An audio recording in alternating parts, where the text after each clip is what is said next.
Hey friends, if you wish to use the Wayback Machine, then please watch this video. I will guide you through the process. So search for Wayback Machine in the Windows search bar and then go to the Wayback Machine website. Now this website has a search bar here.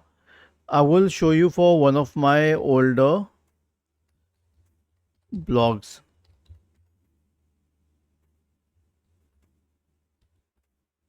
Okay, and then hit enter.